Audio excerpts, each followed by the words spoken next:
Somebody get me off this thing. 5 days is way too long to be on a sailboat. Sorry to all you yachting enthusiasts out there, but I just don't know how you guys can live like this and still enjoy it.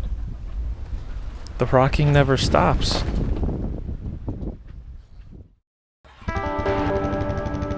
Welcome to Motorbike Explorer.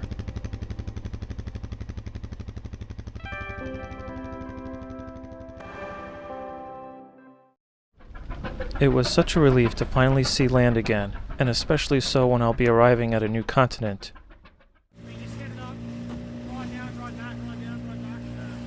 Bienvenido a Sur America. When we arrived at the Bay of Cartagena, Colombia, we dropped anchor, grabbed a night bag, and took the dinghy to a small dock. Tomorrow morning the bikes will be unloaded at another location where the larger cargo docks are. This gave us a little time to explore Cartagena and its historic city center. The downtown area features many colonial-era buildings painted in a multitude of bright colors. The now closed historic Teatro Colón reminds passers-by of the important cinema had on the area during the late 19th and early 20th centuries.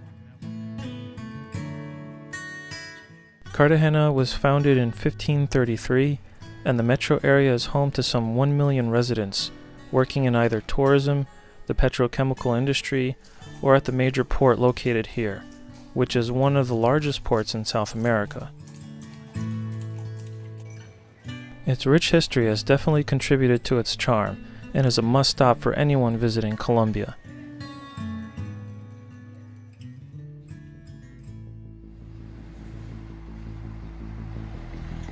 The following morning I woke up bright and early. Today we will board the Staurata once again to motor over to a larger dock so that we can unload all of our bikes and gear. I really hope everything goes smoothly.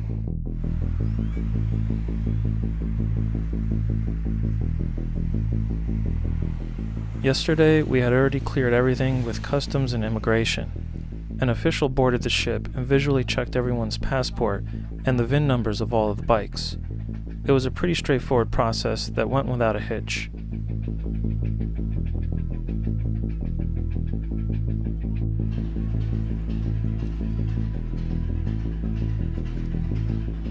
The crew of the Staurata were very organized and fast. I was told by the captain that this is the main focus of their business, getting motorbikes to and from North and South America, and they've been doing it for a long time.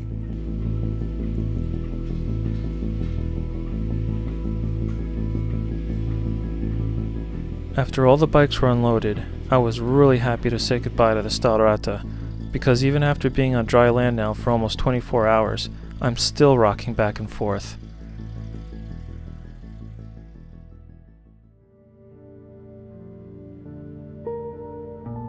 After getting all my gear packed, I decided to stay in Cartagena just one more night, in an area called Boca Grande. Here I will start planning the rest of my route.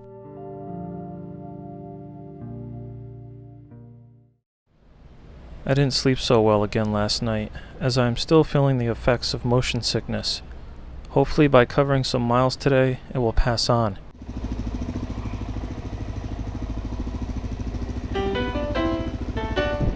Gracias.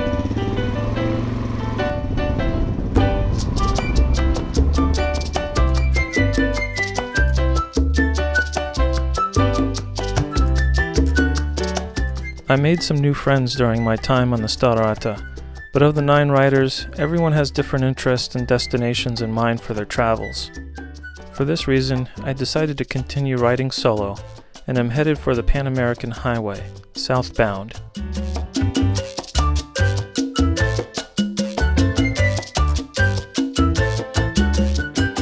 After spending a couple of nights in Colombia now, my first impressions are that people are generally friendly.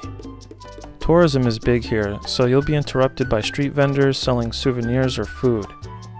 But it's all worth it to be able to walk around such beautiful architecture.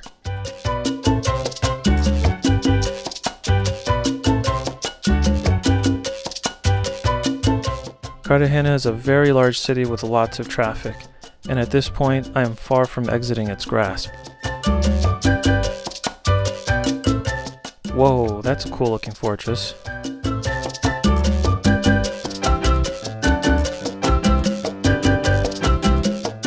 I noticed that there are a lot more motorbikes in Colombia than the other countries I visited. It certainly makes for some very crowded intersections.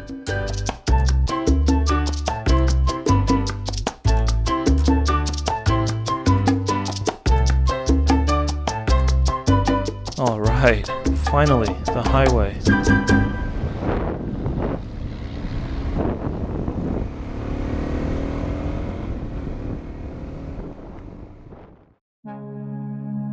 I'm just about at the city's outer limit now after getting lost a bit.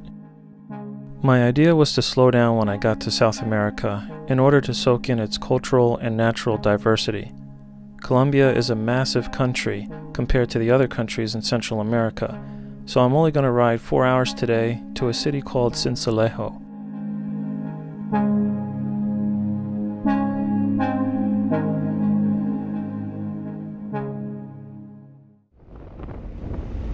I'm really glad the captain told us that the tolls are free for motorbikes here. Wish other countries would adopt this too.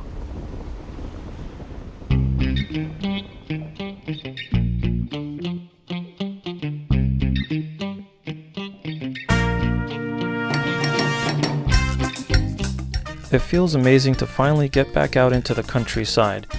I have a feeling that South America is going to offer lots of diverse riding scenery. I'm especially anxious to reach the Andes Mountains, and maybe catch a glimpse of the Amazon rainforest, which happens to be the largest forest in the world.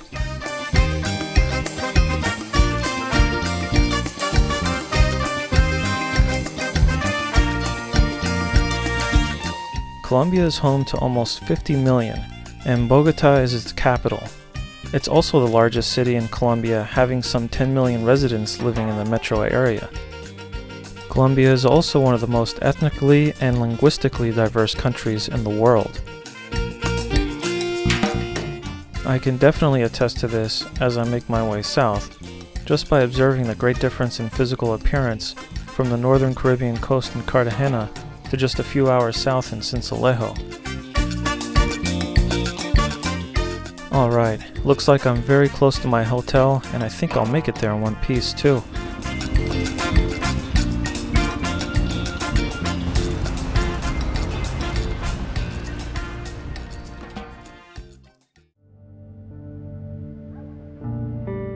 I slept much better last night. I think the rocking finally stopped. Tomorrow is going to be a long day for good reason. There aren't a lot of cheap accommodations on the way to Santa Rosa de Osos, so I'm going to ride 8 hours straight through. The stop after that will be in Medellin. It looks like a large city, so I want to give myself plenty of extra time for traffic and for getting lost.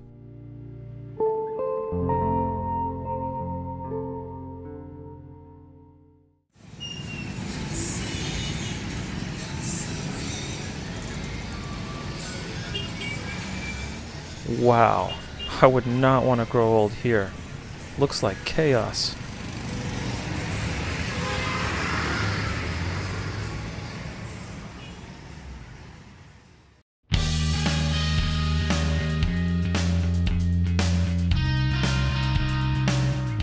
I love seeing the scenery change from day to day. Not knowing what's around the corner certainly is exciting, even more so when viewed on two wheels.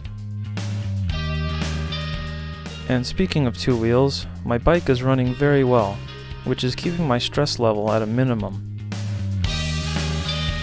Time to sit back, relax, and watch the beautiful landscape go by.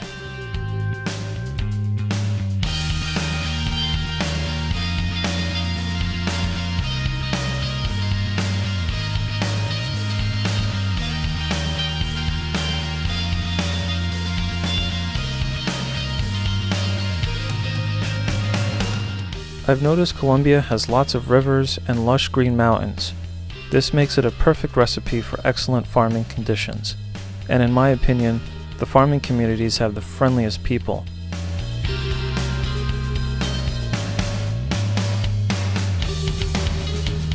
Whoa, check out this crazy fog. Awesome.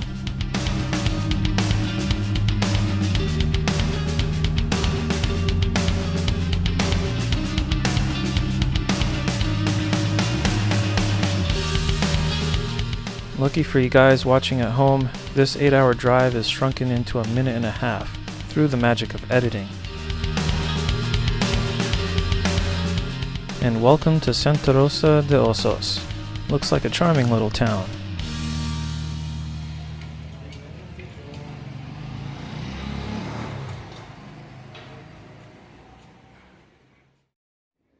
I love visiting these smaller farming communities. It's so relaxing here. I ended up extending my stay a little to work on episodes and enjoy the culture before heading to the big city of Medellin. The following morning I checked my GPS and saw that it will be just a 2-hour ride. Easy day, hopefully. Goodbye, Santa Rosa de Osos. There's much more of Colombia to explore.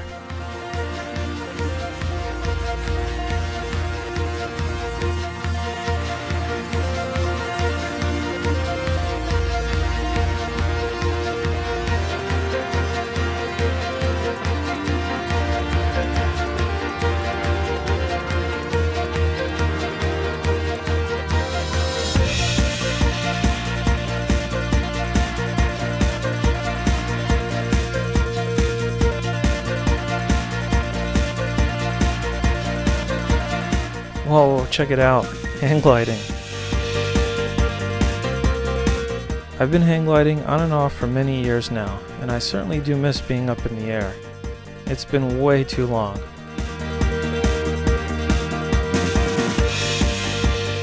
Here are some clips from Ellenville, New York, where I used to spend weekends with my head in the clouds. Man, maybe I should give it a go. After a closer look of the equipment, I'm gonna pass on this opportunity. I already have enough adventure on my hands, albeit on the ground, where it's much more dangerous.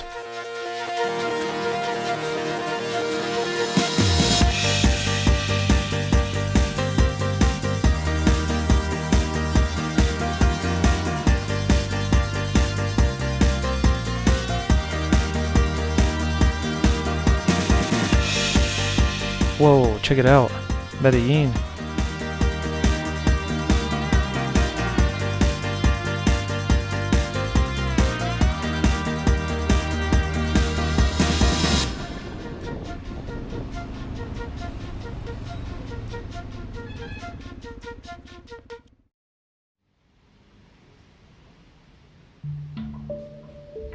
After settling into my hotel, I decided to prepare for the higher altitudes that are coming ahead.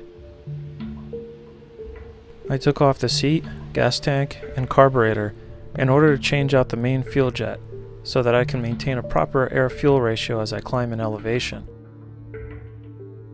In the process of changing out the jet and readjusting the jet's needle, I broke a very brittle plastic piece located in the vacuum slide, so I immediately located the part number online and headed for the nearest dealer to place an order. It's hurry up and wait for the moment.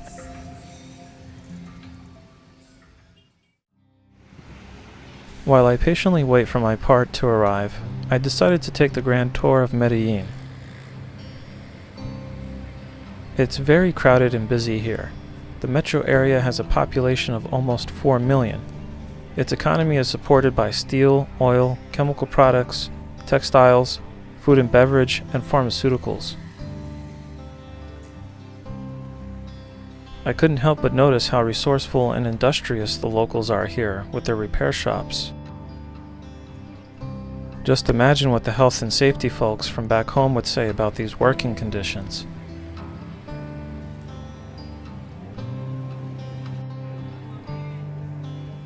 Not far from my hotel is Plaza Botero, where the famous Rafael Uribe Palacio de la Cultura is located. It hosts a number of concerts, conferences, and art exhibitions throughout the year, and its Gothic Revival architectural style makes it a very unique building in the city.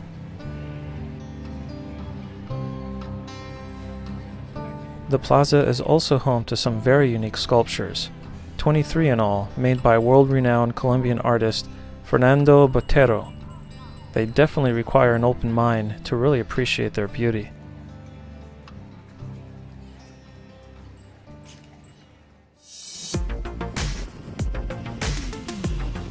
As the days passed by, waiting for my part to come in, I decided to explore the southern part of the city in an area called El Poblado. There are many trendy cafes, boutique shops, and restaurants serving international cuisine. You'll see a lot more tourists wandering around this area too, so much so that the locals call it Gringolandia. There's such a peaceful ambiance in El Poblado. As you roam the streets, you'll be surprised by many small parks, like this one, featuring bamboo and a stream to relax next to while sipping on some Colombian coffee. After the sun went down, I checked out what the local nightlife was like, and it's not so different from any other modern city around the world. I'm really enjoying South America so far. Okay, time to be quiet now. I'm about to see the Medellin Philharmonic play some Brahms and Beethoven.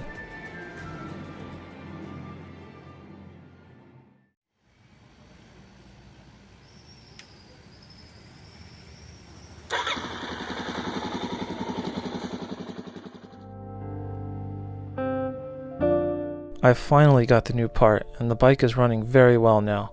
It's time to head out of Medellin and explore Colombia's more mountainous terrain. My next destination will be a 5-hour drive away to Manizales, a city at an elevation of 6,913 feet or 2,107 meters. A big difference from Cartagena, which is at sea level.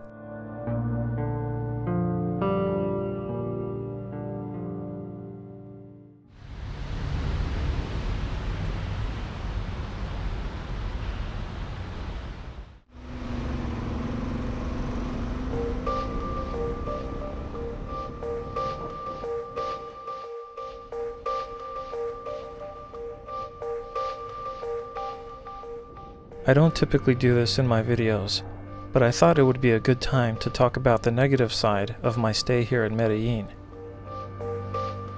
It has to do with the amount of garbage piled up on the streets and sidewalks, and the homelessness problem I witnessed firsthand. I didn't stay in the nicest of areas, which was a surprise to me when I first arrived. I probably would have changed hotels if it weren't for my bike being unusable at the time. Right outside my hotel and in the neighborhood, I saw many homeless people on the streets using needles right out in broad daylight. It was a daily occurrence. I also saw people searching through the trash piled up on the streets, eating food that was thrown away, or searching for something they might be able to sell or use. I don't usually record scenes like this, as I truly believe these are temporary circumstances and not worth showing. On my travels so far, this has been the worst I have seen as far as the state of a city's overall health, so I feel compelled to talk about it. How does this city get to this state?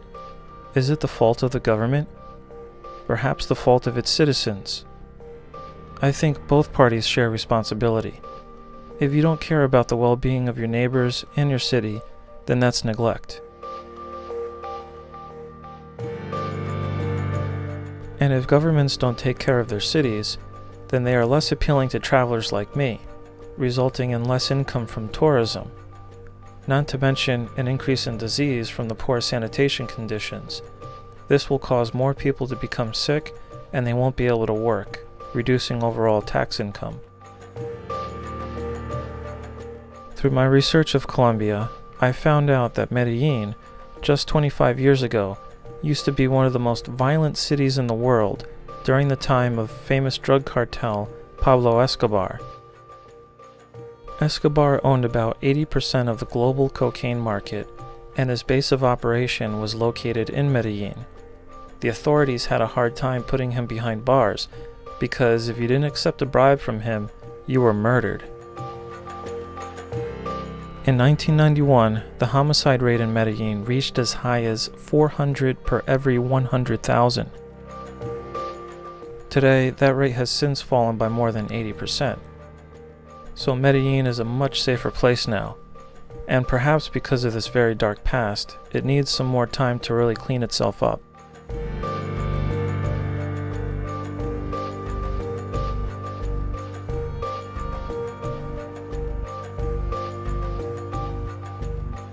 Okay, I've finally made it to Manizales, which looks like a much nicer city. And after my experience in Medellin, I'm thinking about passing on Bogota and explore more of the smaller cities in Colombia. Now would be the time to make that decision, as Bogota is an 8-hour drive east of here.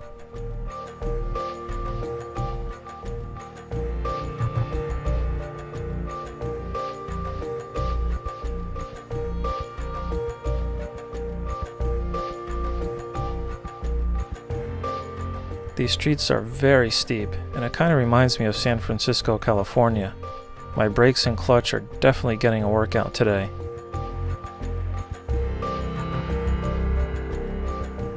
Okay, the GPS says my hotel is right after this corner here.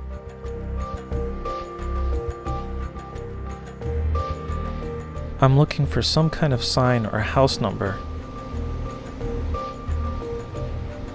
And nothing. I'll walk on foot from here, and hopefully it's not closed down.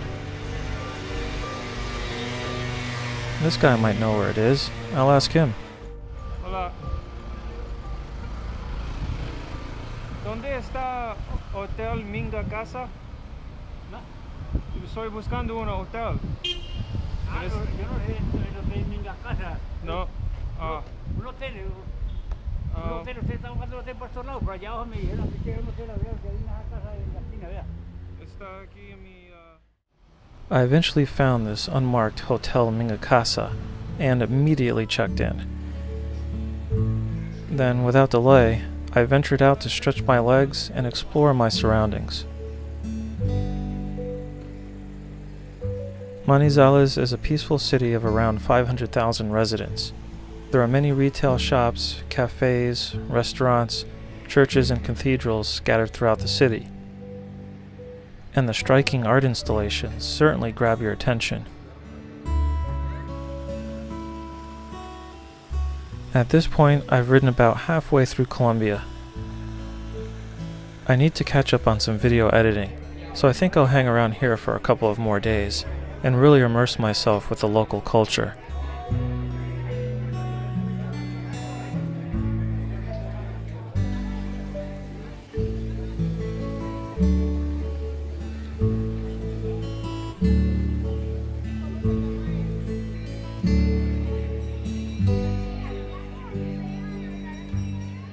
I want to thank you for watching this episode of Motorbike Explorer, and hope that you continue to join me as I make my way through the rest of South America.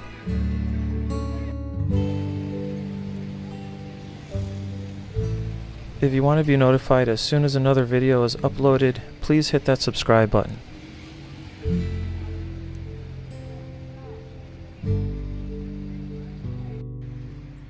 Until next time, safe travels everyone, wherever they may be, and have a wonderful day.